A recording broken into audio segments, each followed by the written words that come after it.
T minus 4 minutes.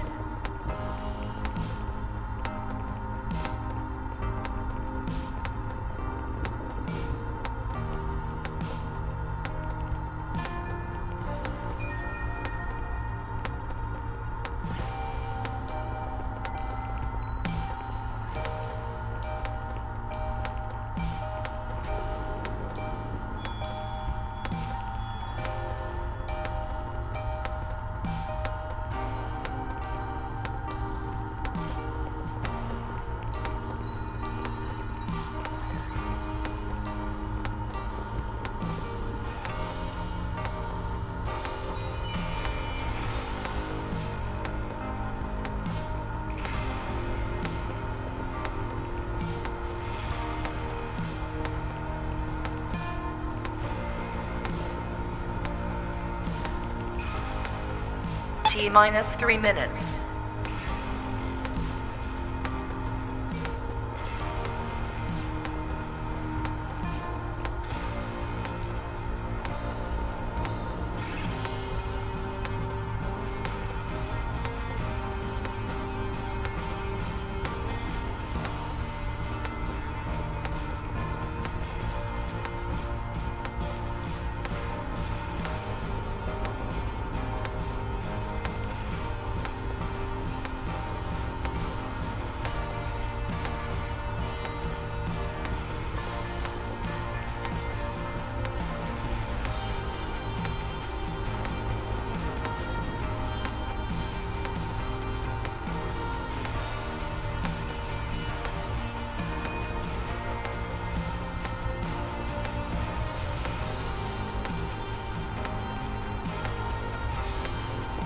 T minus 2 minutes.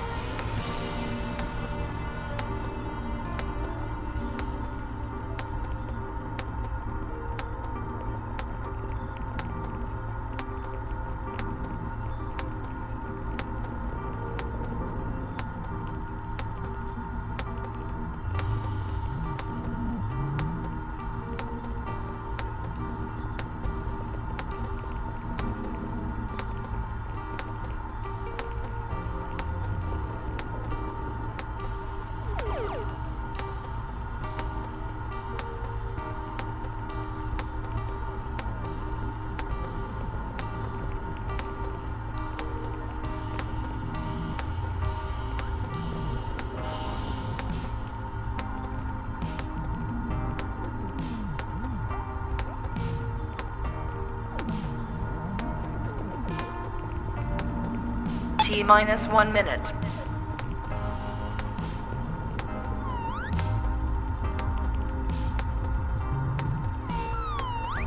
T minus 50 seconds.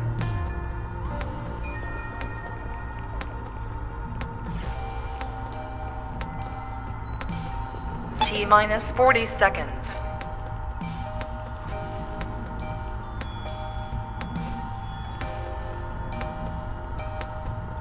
T minus 30 seconds.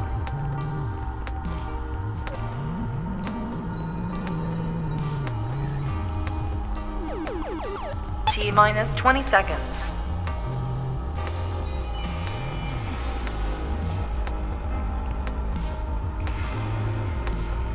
Ten, 9, 8, 7, 6, 5, 4, 3, 2, 1. 0.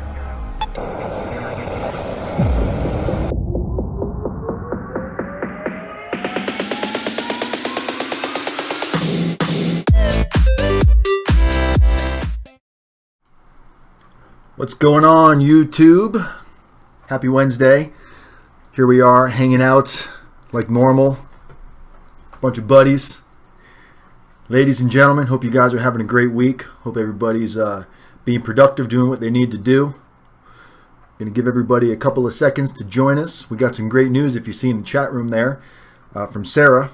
Looks like her case she ended up getting probation after everything, so that's amazing. Mr. Merrick, hi Dan, just got done my last tattoo of the day, so I could, awesome, thank you Mr. Merrick. And if you ever make it to Spokane, you can be the one to give me my tattoo. I plan on getting a tattoo. I just, maybe Einstein or Oliver or RDAP. Speaking of Einstein and Oliver, we got them hanging out with us. Let me tilt the camera down just a little bit and give you guys a better view of the pups.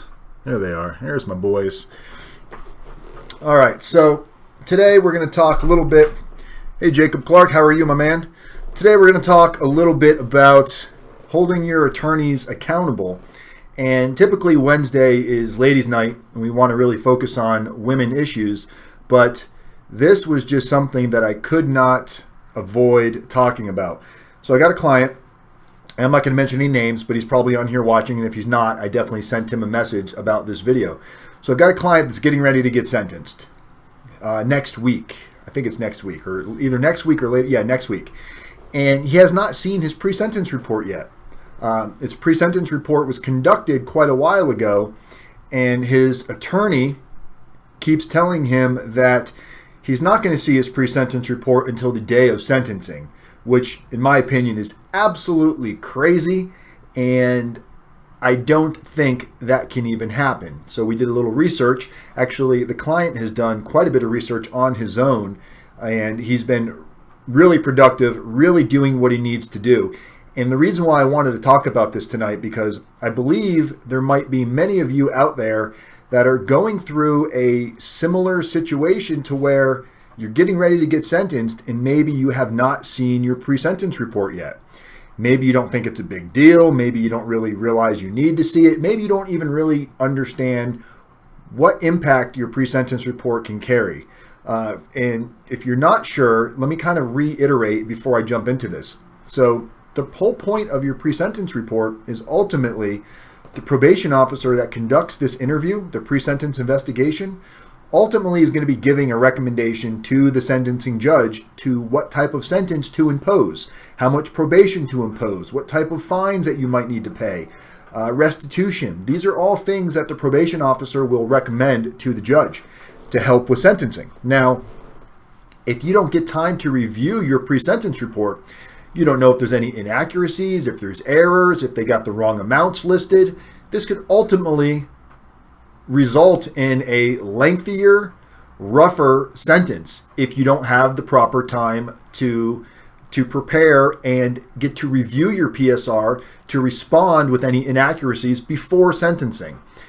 So after speaking with this client, going back and forth, I gave him some suggestions if what I would do if I were in his situation, basically emailing the attorney, holding the attorney more accountable, explaining to the attorney that if he doesn't ask for, now it's one thing if the attorney tries and the attorney goes for an extension on sentencing and it's denied, okay, at least your attorney's doing his job. But if your attorney's not at least asking for an extension to extend your sentencing till after you had time and ample amount of time to review the pre-sentence report, to me that sounds like there's something fishy going on with the attorney to where maybe he just either doesn't care, doesn't understand, has no interest in it. Now, to give a little backstory in this situation, his original attorney passed away. This attorney agreed to take over the case for the attorney's firm that passed away and to collect funds from the escrow that the money was being held in from the prior law firm. So I don't know if this attorney is not getting the full amount. Whatever it is, though, this attorney agreed to work with this other law firm. So it should have no bearing on the type of effort he puts in with this particular client. So after this client going back and forth, the client took it among himself to start doing some research, and he brought up some good, valid information that I wanted to share with you guys. If you're out there right now and your attorney is not giving you proper amount of time to review your pre-sentence report, the question then arises, what is the proper amount of time? I feel like when I went through this, I was given right around a couple of weeks, 2 or 3 weeks, to go over my pre-sentence report with a deadline of when I needed to get it back to my attorney to review and give back to U.S. probation if anything major needed to be addressed. In my situation, there really wasn't much that needed to be addressed. Now, if you're in this situation and you're not sure how much time you should get to review your PSR, the amount of time that we found is it's called Federal Rule 32E2. And here, let me pull it up for you guys. So if you want to write this down, this is some great information for you guys to go ahead and write down. So get your pen and pencil out. I'll leave this up on the screen for a few minutes. So let's see here. Okay, so federal, and I only took a snippet of, there's much more to it than just this, but this is the important portion of it, talking about this particular part of the subject that we're on right now. So this is what I focused on. So for you to Google this, just go to Google and type in Federal Rule 32E2. That's Federal Rule 32E2. If you forget what it is, ask me in the comments and I'll go ahead and re-explain that. So clearly it says in there, minimum required notice. The probation officer must give the pre-sentence report to the defendant's attorney, and any attorney for the government at least 35 days before sentencing, unless the defendant waives this minimum period. This client did not waive this minimum period, and this attorney is telling him he's not going to see the report until the day of sentencing, and his sentencing is set for next week. Not going to fly. Most attorneys will even, I actually emailed my attorney today or yesterday in regards to this just to get some clarification on it. And in the Southern District of Georgia, the judges asked the defendant, have you had time to, or asked the attorney, have you and your defendant had time to review this pre-sentence report? Because this is ultimately your life you're talking about. These are things that matter. And the problem is we go through this so blindly, where we think we have all the answers. We think our attorneys are doing everything in our best interest because they're supposed to. You know, you're not supposed to have to worry about things like this. These are things that you shouldn't have to worry about. You shouldn't have to be concerned that your attorney is going to possibly cause you more harm. And it's sad and unfortunate because there's enough to worry about when you're dealing with the anxiety and stress of facing federal prison. Now you have to worry about, is your attorney actually doing the job that they were hired to do properly and effectively in your best interest? In a situation like this is not in the client's best interest. This is very detrimental possibility of getting an enhanced sentence due to wrong information being presented and never having the amount of time to counter it.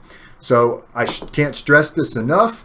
If you're in a situation where you have not seen your pre-sentence report and you're going to be getting sentenced anytime soon, you need to bring these questions to your attorney's attention, or else something may happen that is out of your control and you won't realize until it's too late. And it's very hard to go back and undo something. If you get sentenced and then after the fact find out you didn't have time to review your pre-sentence report, or ample amount of time to review your pre-sentence report, and you found things in there that were inaccurate or not true, whatever the case may be, it's going to be real hard to bring this up at a later date. So again, this is Federal Rule 32E2. Google it. It comes right up. There's a couple different websites that present this legal documentation that it's all right there for your reading and enjoyment. So I really wanted to talk about that. What else are we going to talk about? So it's also interesting to see clients that are going through this situation and they think that their attorneys really have taken care of everything for them, especially when you're getting to like personal narratives, character reference letters, letters from professionals that are going to be submitted to the judge. We just had a client that joined us today. He's already been sentenced, so we're going to be mostly helping him with additional halfway house time, prepping him for RDAP, and he's really concerned with getting into RDAP. He was sentenced to 42 months, and he sent us a copy of his pre-sentence report today. And yes, it does talk about alcohol abuse in the pre-sentence report, but it is not clear at all on dictating the time frame, other than the client was drinking 3 to 4 times per week, but it doesn't specify that he has an addiction to alcohol or that he has a problem with alcohol.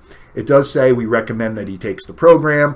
So there is some positives in the pre-sentence report, but the pre-sentence report could have been done much better. He was very surprised at the 42-month sentence that he received, being he was told by his attorneys they thought anywhere from probation to a year and a day. And it's an older judge, 90-something years old. The client is under the impression that the judge didn't even read his paperwork, and it's very possible. And as we dug a little bit deeper, and he's been watching my videos for a while. He says he's been watching me, and he wished he said he had called me a little bit earlier, but he really felt like that everything was being handled properly because his attorney was raising a lot of these questions for him on a lot of the stuff that we focus on. But I think where the overlay of misconnect may have happened is because most attorneys have not been to prison. They don't understand what happens on the other side of the fence. Sometimes they're not real cut and dry with how things need to be worded, what needs to be worded, and when is the best time to possibly present something. This judge made several statements during the sentencing that U.S. probation made this recommendation, I'm going to go with this recommendation. Okay, fair enough. But when I asked him, okay, you did your personal narrative and you did your character reference letters. Yes. Was your personal, and I haven't read his personal narrative, so I don't know what went into his personal narrative, but was your personal narrative submitted to the probation officer that was conducting your pretrial investigation? There's a moment of silence, and then he said, no. I said, okay. Now, obviously, what's done is done. We can't go back and undo it, but to bring up the valid points of how important it is to do things in a certain way. Just imagine if his probation officer did have his personal narrative, and his personal narrative was well written, explains the past, explains his childhood, and he had a very rough childhood, rougher than a lot of us. Came from another country, going through wars, battling, trying to get out of the country to get to the United States, became a pharmacist, living the dream, made a couple of bad decisions, and boom, here we are. Not a bad guy, probably does not deserve prison time, a slap on the wrist, maybe a fine, okay. No one's going to disagree with that, but now he's looking at 42 months. If that pre-sentence or if that personal narrative had been submitted to the probation officer, it could have possibly given the probation officer so much more useful information about who this person is that could have weighed on the decision that the probation officer chose to put down as his recommendation to the judge. Those of you that have not done your pre-sentence report yet, basically you're going to be in there from anywhere from 30 minutes to maybe an hour, right around that time frame, give or take. You're going to be asked a ton of questions, and while you're being asked questions, the probation officer is going to be making some notes. He's going to finish up his interview with you. He's going to go off. He's going to start preparing your pre-sentence report, which can take a few weeks. He's not just doing your report, so he's doing yours and however many other people that he's got to have these pre-sentence reports prepared for. So as he's doing these preparation of these reports, the only information he has to jot down are the simple notes that he took. So if he's writing just quick notes, client had a rough childhood. Okay, he doesn't go into detail. But if he had your personal narrative sitting there and it's a well-written, executed personal narrative, he now has some more information to reference to jog his memory as to what took place during that interview process to possibly increase your odds of a better recommendation to the judge. And in this situation, the judge was point blank clear that he was sentencing him based on the probation officer's recommendation.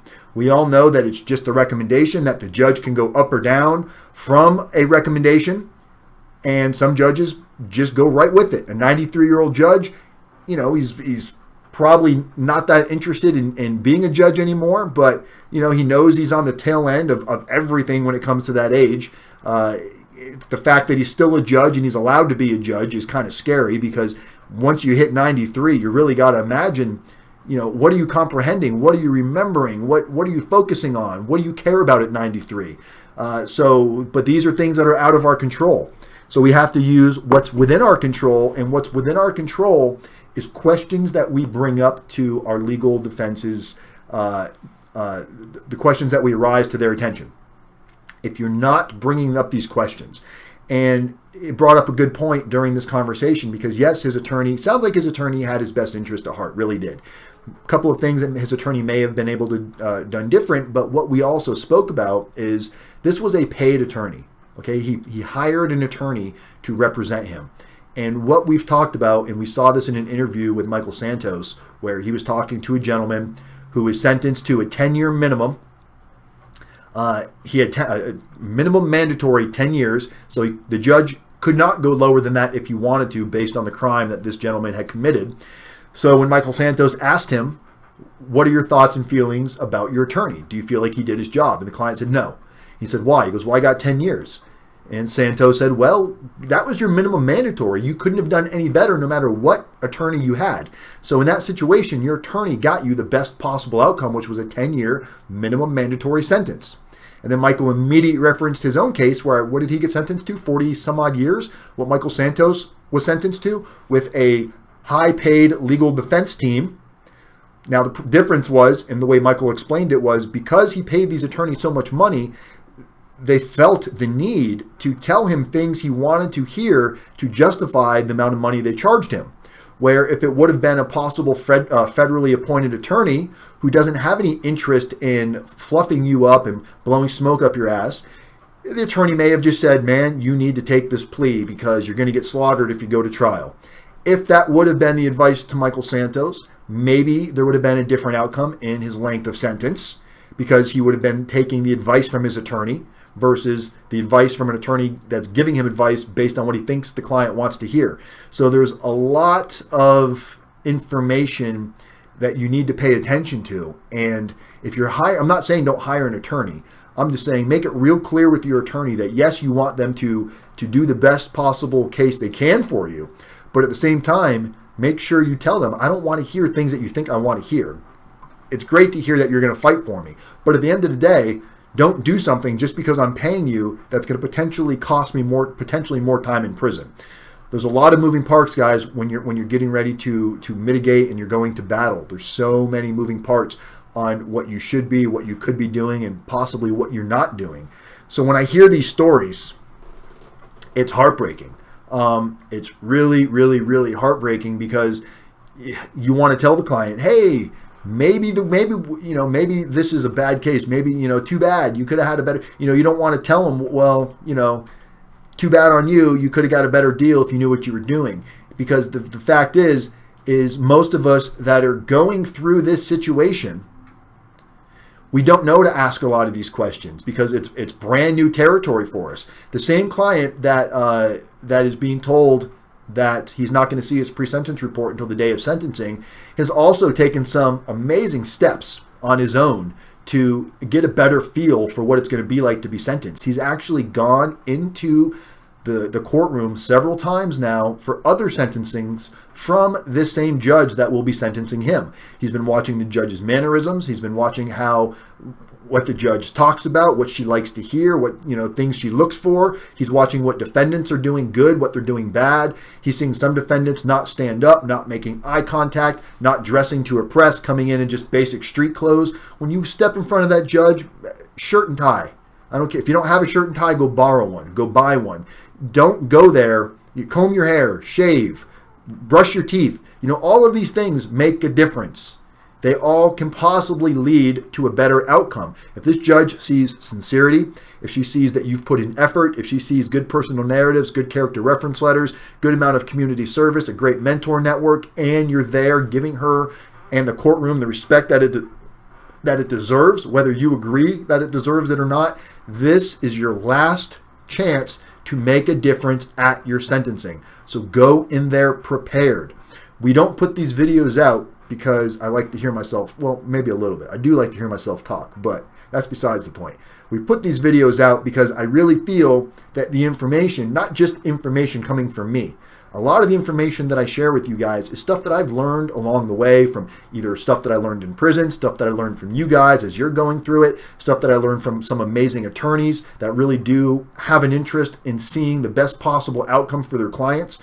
And when an attorney can say, hey, I want to get the best possible outcome for my client, but there may be some things that aren't in my artillery of tools that you could get access from doing your own research or a prison consultants. When you have an attorney that can open your eyes like that and let you realize that, hey, this is a battle that you need to be involved in. You need to be willing to fight this battle. You can't just rely on me to do everything because I got you and 50 other people on my caseload at the same time.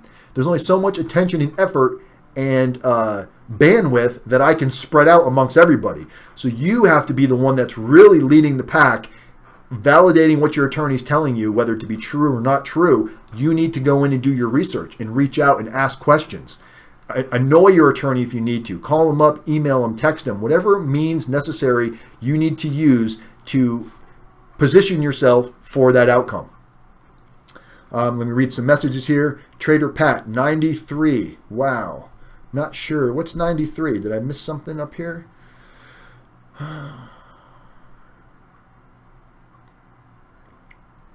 What are we talking about, Trader Pat? Hey, Kimberly, how are you? Welcome, welcome. Sarah, Dan, the word minutes on your countdown. Well, thank you for that, Sarah. I will have to send that back. I didn't create that timer because I couldn't figure out how to create it, and I probably should have checked it first. But kudos to pointing out. We'll call you Sarah Spell Check. And sometimes I'm so mindless when I'm moving that I don't pay attention to the things necessary. Oh, judge's age, yes, 93. Correct, Pat. Sorry, I wasn't putting that into perspective to what you were speaking on. But yes, 93 is very old. And not to say, look, he might be a spring chicken 93. He might be on top of his game, but the average 93-year-old, I haven't met this guy, I haven't seen him, but when I see somebody that's 93, there's usually a little bit of deterioration throughout everything from the mind, the body, just the whole nine, the hair, the skin. It just 93 seems like a really, really old age to still be in charge of someone's outcome. And I think the judge even made the statement to the client during his sentencing that this is too confusing for me. I'm just going to go with what probation recommended. So that's a little scary when you hear statements like that. And as a lot of you know, when you take that plea earlier on before your sentencing, that plea a lot of the time says black and white that you are waiving the right to be able to appeal. Now, you can always go in and try to say your attorney didn't represent you right and try to go under like a Rule 2255 for ineffective counsel, but that's not always, that very rarely gets through either. So trying to undo things that are already done is like pulling teeth. Luckily, this client realized that he is supposed to be seeing his pre-sentence report well before sentencing. So hopefully, at the very least, the judge will extend the day of sentencing and give an extension on that. Because that's really, if he doesn't, he's going to have to just hope that that pre-sentence report is spot on. Because if it's not, there might not be much you can do about it. Is it practical for a prison consultant, attorney, and client meet as a group to make sure? Man, Scott, that's like unicorns pooping out rainbows. That would be amazing. Scott's question: is it practical for a prison consultant, attorney, and client meet as a group to make sure all are on the same page? That would be amazing, because it's just like anything else. Any good business has meetings, has morning meetings, has weekend meetings, has early morning Monday meetings, and you talk about what each person is focusing on, what their strengths, what their weaknesses are, so you run as one super oiled, strong machine. Problem is in this system, it doesn't run like that. It should, and it would be great if it did. Now, it does in some cases, yes. I've got some clients that have I've got some of my clients come from attorneys. Like, they actually say, hey, Dan, I'm sending you over so-and-so. Here's a situation. Let me know what you need from us, and we'll let you know what we need from you, or vice versa. Or I'll get a call from an attorney saying, hey, Dennis O'Brien told me to give you a call and said I need to hire you. It's great when you get those calls, because the client realizes what they're getting immediately. They don't have their attorney going, well, if you want to hire a prison consultant, that's on you. That's what a lot of prison consultants will do. Well, you don't need a prison consultant. It's just some ex-con that has now found a new way to charge people. And that is true some of the times as well. Not everybody out there is after to do the right thing, but that goes in any industry. Prison consultants, attorneys, doctors, people make shitty decisions and pick wrong professions all the time. But Scott, that's spot on, my man, because if that was the norm, we would have a different system. I can guarantee you that. If that was the norm, where attorneys were more likely to be transparent with the people that are trying to help, as long as the client's agreeing. Obviously, now the client has control. The client can say, hey, I want you to have a conversation with my prison consultant. I want you to listen to what he's got to say. This guy's making sense. I want you to lower your guard and give him 5 minutes. He's not trying to come in and step on your toes. He's trying to help with the additional aspects of the situation that you don't focus on. That is concerning the shit out of me, because I'm scared to go to prison. I don't know anything about RDAP.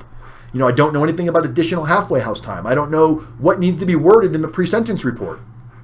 These are absolute huge benefits that would carry so much weight from start to finish. and it's just a hard pill to get a lot of people to swallow. That makes sense, yeah. So good question, Scott.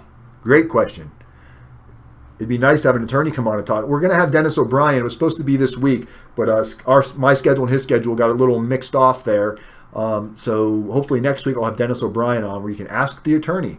Be some good questions for him. But did all of you catch the interview with Irving Shatner? And I apologize. Oh, Shelly's home, so my dogs are going to start going crazy here in a second. See Oliver? He's all perked up. He heard the horn. So get ready for some barking. Get to see the dogs in action. Oh, there he goes. All right. Okay, go get her.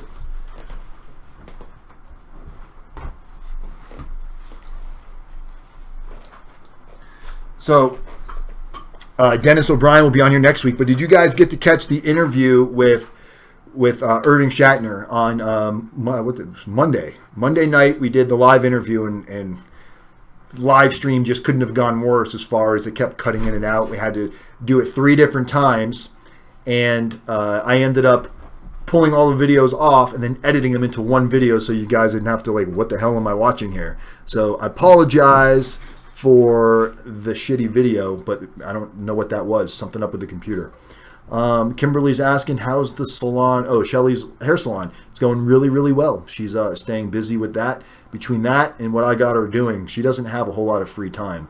So we actually brought on a couple of new writers to help out with Shelly on what needs to get done to make sure you guys get what you need in a fair amount of time. So, wow, Dan, they are alive and not stuffed puppies. I told you, Mr. America. I told you the dogs are real, not just pictures. They just don't ever move. They move when it's time to eat, when it's time to go outside, and when Shelly comes home. That's the only time they really decide to liven up. The rest of the day, they're just like stuffed animals. They're like patio furniture. And it's great because you just feed them and water them, take them out once in a while, and you maintain a clean house. That's right. Shelly's back there. What are you eating, Shelly? Tempeh. Say hi. Oh my gosh. She's eating tempeh. We're on a healthy kick.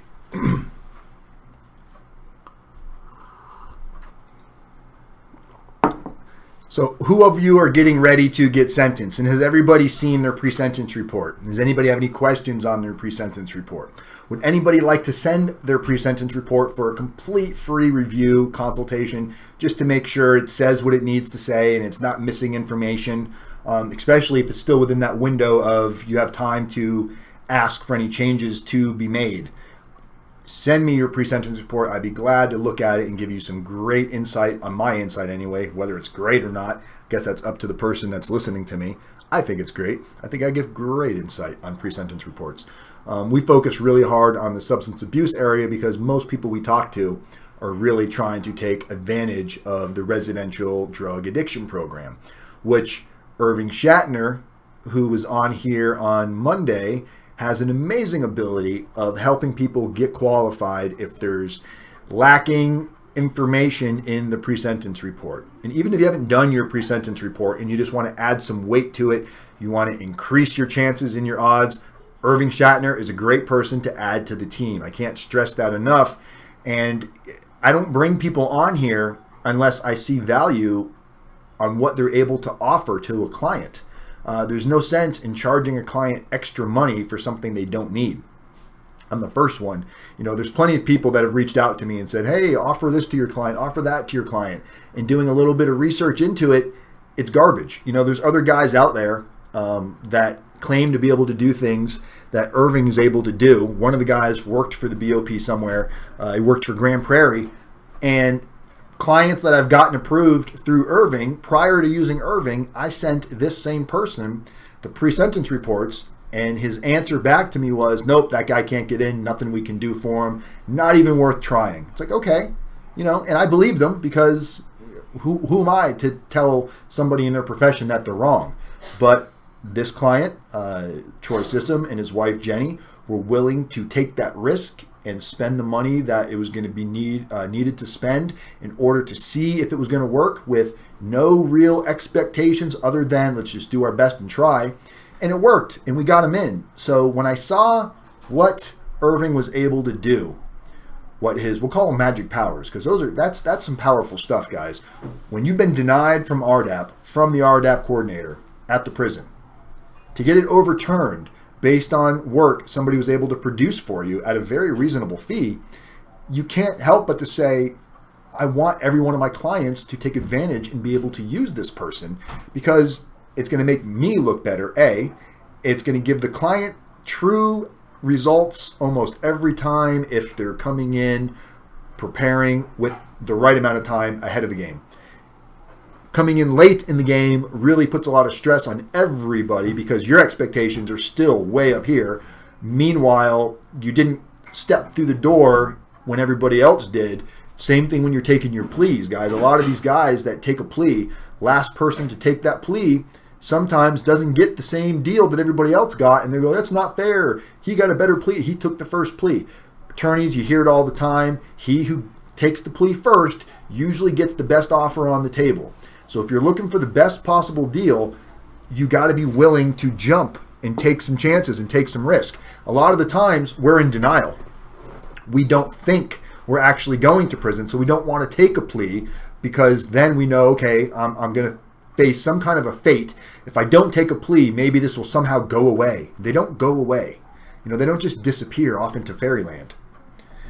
I watched that 60-minute episode on opiates you recommended during the interview, and it was very interesting and worry. Yeah, if you guys didn't watch, I should put a link to that. So there's a gentleman by the name of Sean Hopwood, and he spells it S-H-O-N. Sean Hopwood spent, I think it was 12 years in federal prison for robbing a bank. While he was in federal prison, found out he was brilliant at writing motions to help people vacate sentences, things like this. I don't know all the details on that aspect of it. He also happens to be a partner of Michael Santos in their business together, or one of the founders in the venture that him and Michael Santos are doing. That's where I first heard of him. He was on the second half of that 60-minute special, was featuring Sean Hopwood, who is now an actual attorney, and he's a professor teaching classes for upcoming attorneys on how they can be better at their job and how to write proper motions and what to look for. So it is I would say it's the exact, there's no better, there's no better presentation than seeing how this man completely turned his life from where he was spiraling out of control to now being a very successful attorney that is able to give back and help people and make a great name for himself in the process. So that's kind of like put in his time for sure. He didn't just go to law school. He went to prison. He went to real school, and to see somebody turn their life around like that, it's a success story to the T. You don't see a better success story than something like that. So for those of you that are like, what am I going to do when I get out of prison? I don't know. Go be an attorney or a doctor. How hard do you want something? How much effort are you willing to put in for what you want after the fact? So bust your ass, and results usually are the benefit. So off the subject a little bit, talk about a little.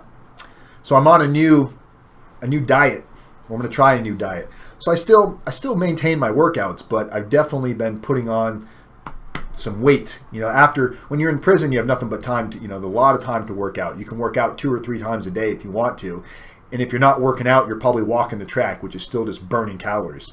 So in prison, I trimmed up to the point where I was 7 or 8, between 7 and 10% body fat. I'd fluctuate back and forth, which is not very much body fat at all. I was very lean, very ripped, and I'm not so excited now. I'm putting back the weight on, and so I've started a new diet routine where my last meal is around 8:30, 9 o'clock at night. That's the last time I'll eat anything.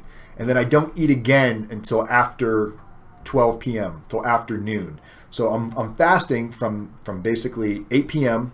till sometime between 12 p.m. and 1 p.m. That's when I'll eat my first meal. 0 calories in that time frame. So, which has made my coffee very boring because I can't put any creamer or anything in my coffee because that would be cheating. That would technically be breaking the fast. So I saw this fast from Terry Crews. You know, guys who know Terry Crews is the guy that does all the commercials with the aftershave, the big giant black guy, Terry Crews, actor, comedian, whatever you want to call him. Seems like he's got a great attitude. But I saw his diet regimen, and that's how he just lives his life. So it's not like a diet, because a diet sounds like something that's temporary.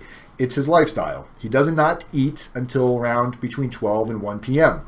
That's his first meal of the day, and then I think he'll eat up until 10 p.m., and then he'll fast the rest of that time. Work out in the morning without any food. You know, I've always grown up saying breakfast is the most important meal of the day, and I've been doing this now for almost a week, and I definitely do not feel like breakfast is the most important day. So just want to let you guys know that's something that I'm trying in my lifestyle. It was a little bit hard at first because I wake up in the middle of the night out of boredom and I'll go eat, peanut butter and yogurt and, stuff like that. I love peanut butter. Peanut butter is like my favorite food in all of the land. And late at night, 2 in the morning, I'll get up with just a spoonful of peanut butter, a cup of yogurt, eat it, wash it down with some milk, go back to bed. And it's not so good for my belly. So, just wanted to share that with you guys. Thought maybe you'd find that interesting. Got some events coming up. Got some cool speaking events coming up here in the next couple of months. A couple of prisons. And once it's all solidified and locked down, I'll tell you guys a little bit more about it. All this has been approved from probation. So it's just been an amazing journey to be able to do the type of things that I want to do that very easily could be said, no, you can't do that. Until you're off probation, which would suck. So I'm grateful that my probation officer and my sentencing judge is very open-minded to what I'm doing as long as I do what I'm supposed to do. And that's what RDAPdan does. So yeah, guys, if is anybody catching this a little bit late that's going to be getting sentenced soon, that does not understand how important the pre-sentence report is, and that does not know how much time they should be given to review their pre-sentence report after the first draft has been done. Let's pop it back up on the screen one more time. If you've already done your pre-sentence report, and for some reason your attorney is telling you you're not going to get a chance to review it, please Google this and go talk to your attorney to make sure that you're holding your attorney accountable. You want to Google Federal Rule 32E2. Federal Rule 32E2, and then scroll down until you see this section right here. Minimum required notice. The probation officer must give the pre-sentence report to the defendant's attorney, and attorney for the government at least 35 days before sentencing, unless the defendant waives the minimum period. And I don't see most people waiving their minimum period. This is gold information right here. This is golden.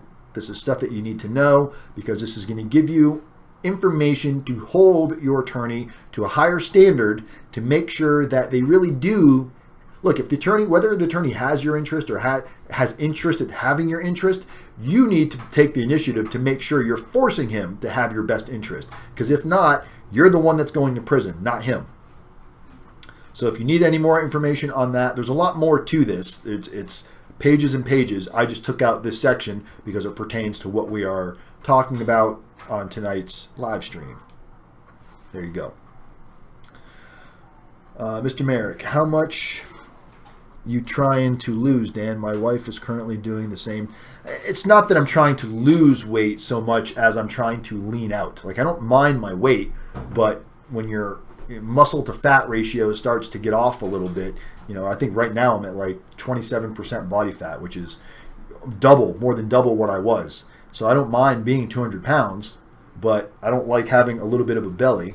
Granted, I'm pushing 40, but it doesn't mean I want to have a belly. Just because I'm 40 doesn't mean I want to have a belly, I don't want to have the dad bod. The dad bod. Nobody wants the dad bod. Dads don't even want the dad bod.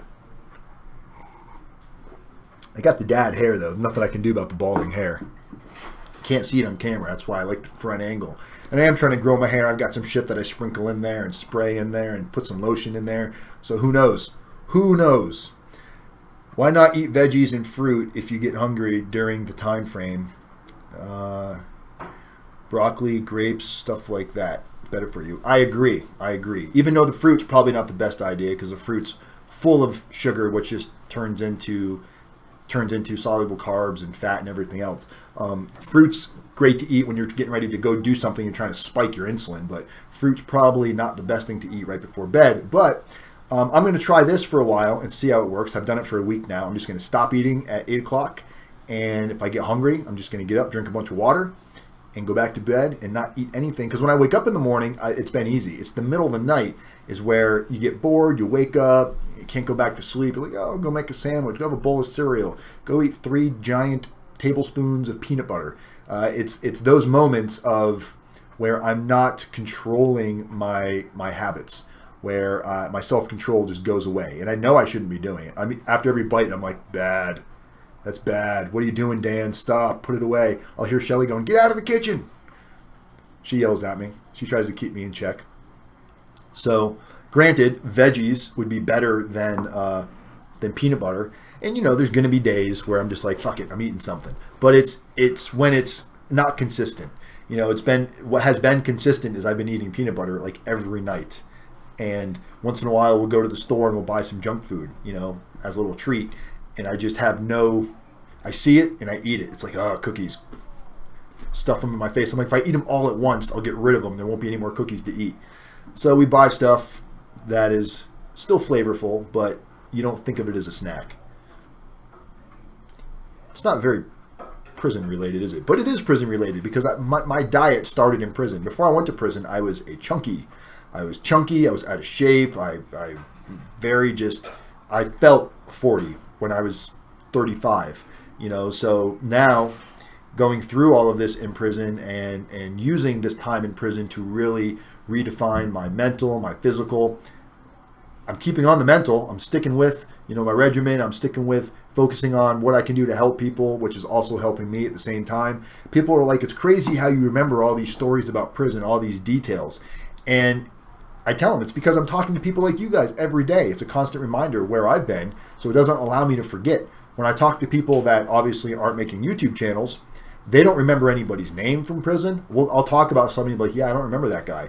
They barely remember anything because prison is kind of like Groundhog Day. Because every day is so routine and it's so almost the same as every other day, that when you get out of prison and you go back to your regular life, prison, you kind of remember it like one long continuous day, which is very easy to put out of your mind, which is not necessarily a bad thing, but at the same time, it's good to hold on to a little bit of that because it reminds you of what you went through and what you don't ever want to go through again. And when you catch yourself, complaining, when you catch yourself saying it's not fair, or maybe you're not making as much money as you want to make and you're getting ready to make some shady choices that you may justify it somehow, but ultimately a lot of these choices that we made, justifying them as what led us to go to prison to begin with, we don't want to put ourselves in that same situation again.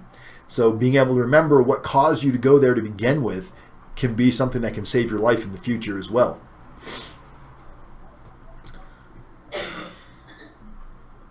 Yes, Jacob, I love peanut butter. I absolutely, peanut butter it's got a special place in my heart. Even in prison, you can buy jars of peanut butter in prison, and I would go through, and they weren't the big jars. They were probably jars about, like maybe a little bit bigger than the smallest you can get in the store. And they were, I think, Peter Pan or something like that. It was name brand peanut butter, maybe Jiffy, I don't remember. But I would go through 3 jars of peanut butter a week, and those were my snacks. But in prison, I was working out. Cardio-wise, I was burning calories left and right with just the walking alone. The average inmate probably walks 7 to 10 miles a day because there's a track and there's not much else to do. So you're out just walking. And then in between that and your exercises, and you're always doing something. So when you get back to the real world, you're not exercising like that. You're not walking 7 to 10 miles a day. It's just not that practical for the average person. So in prison, eating 3 jars of peanut butter a week didn't affect me like it does on the street. In prison, I would get the peanut butter and the little pudding snack packs, little vanilla pudding and a scoop of peanut butter, scoop of pudding. That was a snack for me. And I would eat enough peanut butter to manage one little snack pack. And everyone thought I was crazy, but it was like, it didn't affect me. I was still dropping weight like crazy in prison because of my energy level and intensity workouts.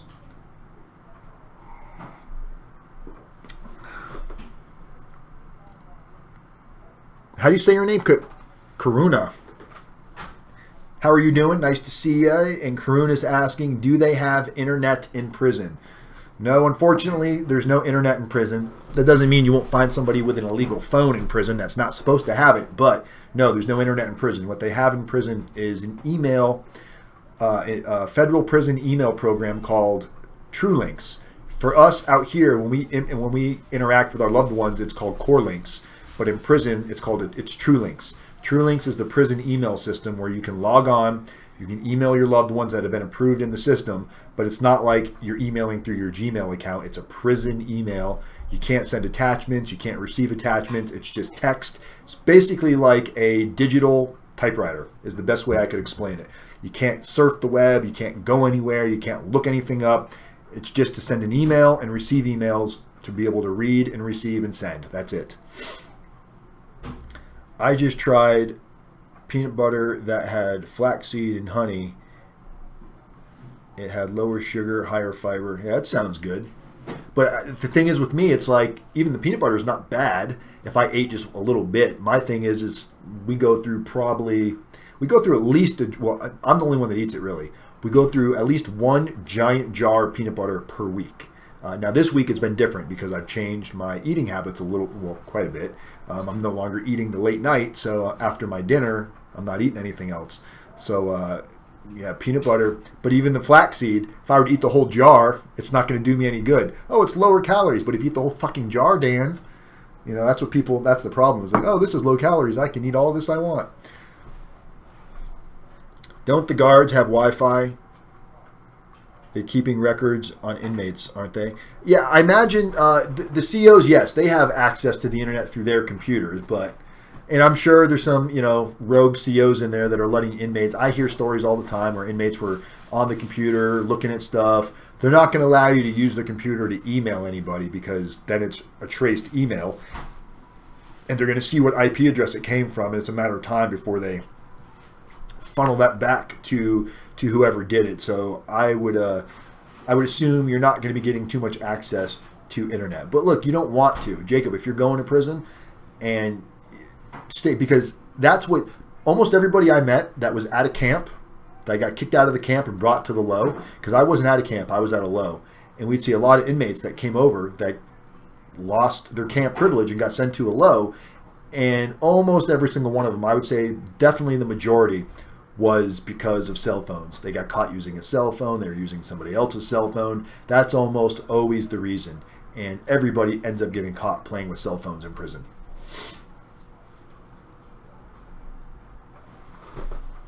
Corona beer. That's what, it's kind of what I thought. So Corona is pronounced like Corona beer. Are you new to the channel, Corona? I'm not sure. Your name kind of looks familiar, but not 100% sure.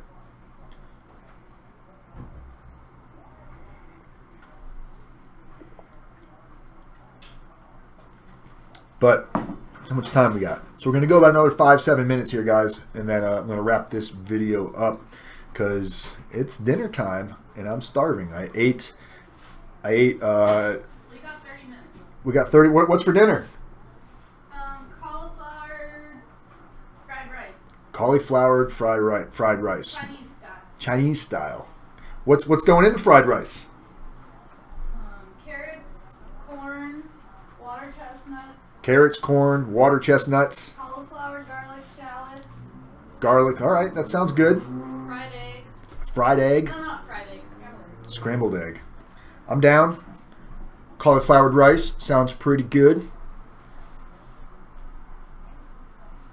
How much time did you get, Corona? Corona is going to be self-surrendering next week. Always fun. Self-surrendering is such a overwhelming, anxiety-ridden thought. It's like I'm driving myself to prison, and you almost can't imagine, like, what am I doing? Why don't I just run? Because that's a horrible idea. But self-surrendering is a very weird feeling when you self-surrender. It's a surreal day. The morning you wake up, you're heading in, you're like, God, this is it. Feels like your life's over. It feels like you're walking out of society into the prison system, and you're never going to see the day of dawn again. And the good thing is if you're self-surrendering, there's a good chance you're not going to be doing a ridiculously lengthy sentence, even though it might feel like a super lengthy sentence right now. But yeah, Corona, tell us, how much time are you looking at? Corona's new, so welcome to the channel. I'd love to hear about how you found us. So Corona's new, one. So everybody say welcome, Corona. And maybe somebody has some good advice in here for what they're doing to prepare for their day of surrendering. So how much time are you getting? What prison are you going to? Is it a camp? Is it a low? And I can't see your picture. Are you male or female? I've got two different screens going here, Corona. So you look like a male from your picture. I'm going to assume you're a male. And if you're not a male, I apologize because your thumbnail is super tiny on my screen.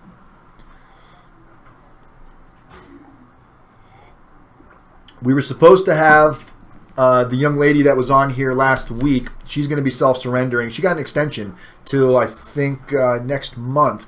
She couldn't make it on with us tonight. So probably next Wednesday. That was going to be our Wednesday ladies' night tonight, and she had to cancel last minute. She had some family issues that came up, so we will definitely be talking to her next week about what it feels like getting ready to surrender, and what's going through her mind, and I'm sure a lot of you will be able to relate to that.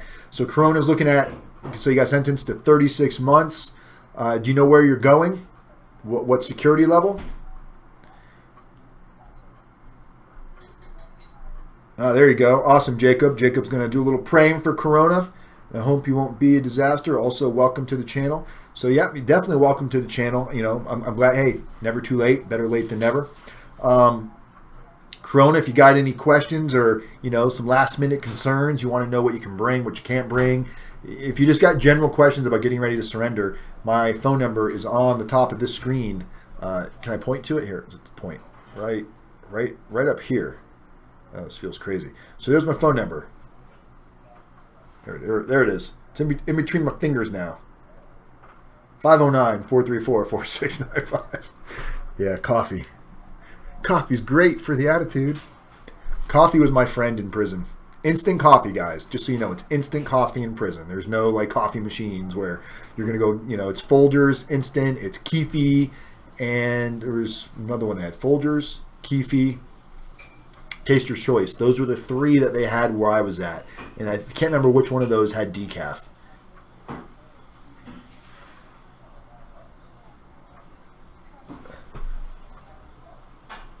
Samoan male? Is that what you're saying? Samoan? He's a Samoan male. Okay. Well. So yeah, Corona, if you got any questions, man, feel free to call me, text me, email me. Like I said, all my info is up there. And I'll make sure that we can answer some of your questions, reduce some of your anxiety. On a 36-month sentence, hopefully, I don't know if you're qualifying for RDAP or anything like that. Latuna Federal? Oh, you're going to Latuna. Okay. So, I don't know if RDAP is going to be in your future or some additional halfway house or whatnot. But if you've got questions regarding any of that information, please feel free to reach out to me, because the only wrong question is the one that's not asked. Low security. You're going to the low. The good thing about the lows is it's, from what I've seen in my experience, it's easier to get additional halfway house time at a low. Typically, and the reason I think is because lows typically have a lot more inmates. So it's easier to let an inmate go without seeing the prison's occupancy rate getting reduced. Has everybody liked this video? If you haven't already, here, let's see how many likes we got on this video today, guys. Let's scroll down. I'm on the wrong screen. So how many likes do we have? I can't see the like screen. We got to like this video. Usually I get at least one dislike before the video even starts. So I just imagine that's got to be an RDAPdan hater. Those damn RDAPdan haters.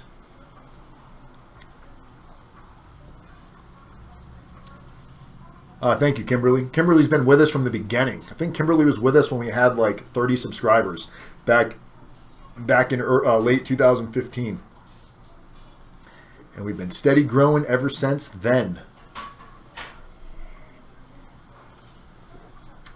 We've got a new channel that's going to be coming too, guys. I can't talk about it yet, but we've got a new YouTube channel that's going to be coming out in the next few months. So we're putting together some different information for you guys that's going to be released. So that should be a lot of fun. It's going to have a different balance to it. So hopefully you'll all jump over to that channel too, so we immediately get that burst. 3 likes. We've got 10 people in the room, and we've only got 3 likes. Give me a like or a dislike. I'll take either one. I'll take likes or dislikes. It doesn't have to be positive. 0 dislikes tonight. Well, that's good, but I would still like to see more. I'd like to see more likes. And I'd like to see some comments. Comment on this video what you think is useful for other people. People are getting ready to go to prison and everybody's terrified and they like reading your guys' messages.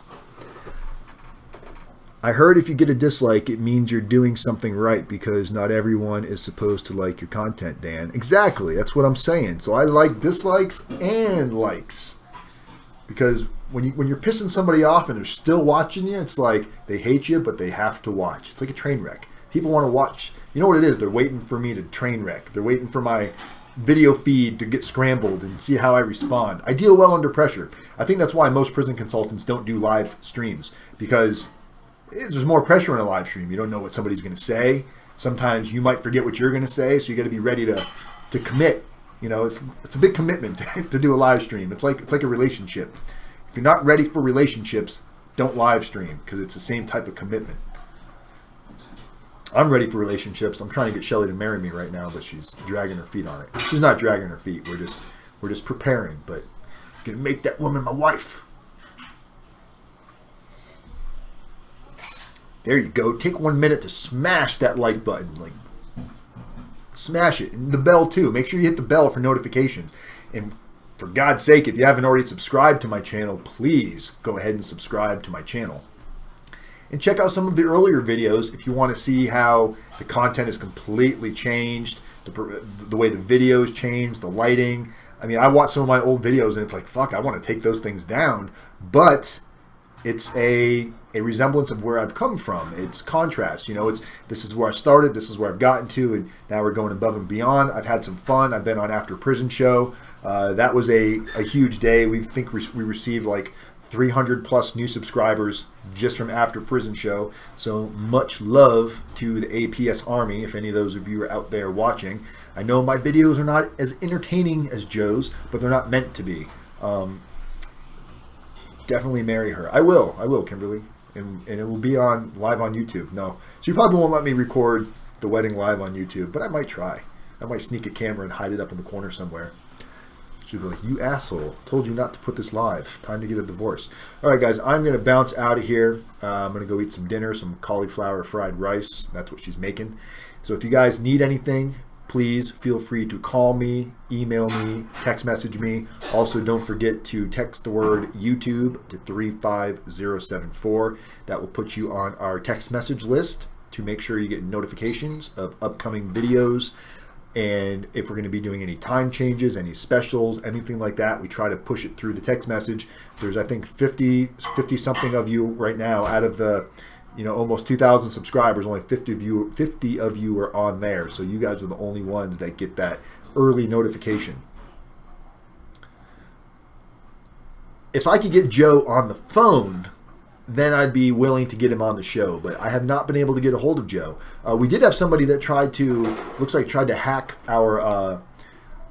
because the After Prison Show domain. I got an email from Cody. Was it today or yesterday? I can't remember. And somebody tried to hack into the domain. They couldn't get access to their password, so I had to log in as I'm an administrator on the After Prison Show URL. AfterPrisonShow.com is what I should say. Not the YouTube channel, but the actual URL. And they couldn't get into their emails. And when I called, it was Google had explained to me that somebody named Patricia Berry was trying to get access to the admin, so they froze the account until the administrator, which is rdapdan, gave a call. But anyway, all right, guys, have a great night. I love every single one of you. I will see you guys on Saturday. Not sure what we're talking about yet, but I'm sure it'll be something interesting and fun and exciting. Have a great week. Talk to you guys soon. Every day is a new day. People helping people. Community is method. One day at a time. Peace out, everybody.